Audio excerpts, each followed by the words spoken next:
Nabi Muhammad Shallallahu Alaihi Wasallam merupakan teladan yang tidak pernah lapuk oleh zaman.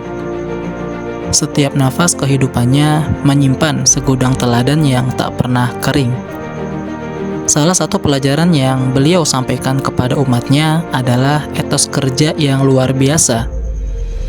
Menjadi seorang rasul, pemimpin umat dan terlahir dari nasab Quraisy mulia, tidak menghalangi putra Abdullah ini untuk mencari penghidupan secara mandiri. Realitas ini seolah menampar sebagian orang yang terkadang masih suka berpangku tangan atau bahkan mencari nafkah dengan jalan yang salah. Dalam sabdanya, Rasulullah sendiri menyampaikan bahwa profesi yang paling baik adalah yang dikerjakan dengan jerih payah sendiri. Beliau bersabda yang artinya, tidak ada seseorang yang memakan satu makanan pun yang lebih baik dari makanan hasil usaha tangannya sendiri. Dan sesungguhnya, Nabi Allah Daud memakan makanan dari hasil usahanya sendiri. Letak geografis tanah Arab yang tandus dan gersang membuat masyarakatnya tidak bisa mengelola sumber daya alam untuk memenuhi kebutuhan hidup. Sebab itu, bangsa Arab terkenal dengan dunia bisnis atau perdagangannya. Dari kultur ekonomi seperti inilah, kemudian muncul sejumlah nama pasar-pasar terkenal di Arab, seperti Ukaz, Zulmajas, Majinah, dan pasar-pasar lainnya. Berkaitan dengan profesi masyarakat Arab ini, Allah Subhanahu wa Ta'ala berfirman, li'ilafi Quraisy ilafihim rihlatasyita'i was-saif, yang artinya, karena kebiasaan orang-orang Quraisy, yaitu kebiasaan mereka berpergian pada musim dingin dan musim panas. Surat Al-Quraisy ayat 1-2. Sejumlah ulama menafsirkan maksud bepergian musim dingin pada ayat di atas adalah perjalanan berniaga ke negeri Yaman, sementara saat musim panas adalah perjalanan niaga ke Syam atau Suriah. Hal ini juga sempat dirasakan oleh Nabi Muhammad SAW. Pada usia 25 tahun, beliau pergi ke Syam untuk berdagang dengan ditemani Maisarah, yakni pembantu Siti Khadijah. Beliau membawa komoditas Khadijah dengan sistem bagi hasil. Bermodal keterampilan niaga dan kejujuran, semua dagangannya habis terjual dan berhasil memperoleh keuntungan yang memuaskan. Khadijah yang melihat kemampuan dan moral luhur Nabi Muhammad kemudian tertarik untuk menikahinya.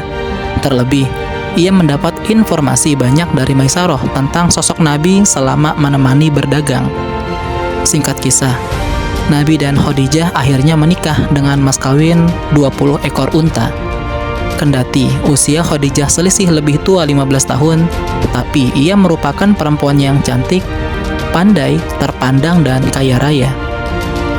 Profesi lain yang pernah Nabi geluti adalah mengembala kambing.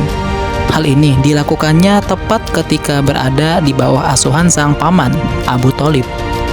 Menyadari kondisi ekonomi pamannya sedang kurang membaik, Muhammad kecil berinisiatif untuk mengembala kambing milik orang-orang Arab dengan imbalan beberapa dinar. Meski awalnya Abu Thalib keberatan, akhirnya ia mengizinkannya juga. Kelak, ketika sudah diutus menjadi nabi, beliau menyampaikan profesinya ini kepada para sahabatnya. Beliau tidak gengsi dengan masa lalunya ini, kendati posisinya sekarang sebagai seorang rasul, pemimpin umat dan terlahir dari nasab yang mulia. Dalam satu hadis, Nabi bersabda yang artinya, semua nabi yang diutus Allah pernah mengembala kambing. Para sahabat bertanya, dan kau sendiri ya Rasul? Beliau menjawab, ya, aku juga dulu mengembalakan kambing-kambing milik penduduk Mekah dengan upah beberapa kirot.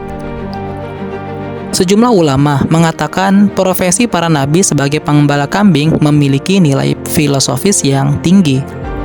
Saat mengembala kambing, seseorang akan merasakan bekerja tidak mengenal cuaca, baik saat musim dingin atau musim panas. Mereka berada di alam bebas menjaga kambing-kambingnya. Belum lagi, jika hidup di tanah tandus seperti di Arab, kondisi sangat kehausan di tanah kering pasti sangat menguji kesabaran.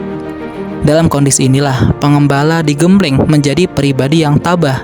Kemudian, pengembala juga akan memiliki sifat tawadu, sebab Mereka biasanya hidup membersamai kambing-kambingnya, menjaganya, menjamin agar tidak ada yang kelaparan. Bahkan jika malam masih mengembala, akan tidur di samping hewan-hewan yang bau tersebut. Kebiasaan seperti ini membuat para pengembala memiliki sifat tawadhu karena hidup dalam keprihatinan. Lalu, nilai yang tidak kalah penting dari mengembala adalah mendidik keberanian dan sifat kepemimpinan. Saat mengembala, mereka pasti akan sering bermalam di tanah sepi yang jauh dari pemukiman. Kemudian, mereka juga bertanggung jawab agar semua hewan yang dibawanya tetap dalam keadaan aman dan pulang tidak kurang satu ekor pun. Dari kisah profesi Nabi Muhammad SAW di atas, dapatlah kita petik hikmah. Mencari rezeki dari jerih payah sendiri yang halal merupakan ajaran penting dalam Islam. Saat pengangguran masih menjadi problem besar di negara ini, meneladani sosok Rasul sangat penting. Hidup sebagai Nabi, pemimpin umat dan lahir dari nasab mulia tidak membuat beliau gengsi meski harus menjadi seorang pengembala kambing. Wallahu a'lam bishawab.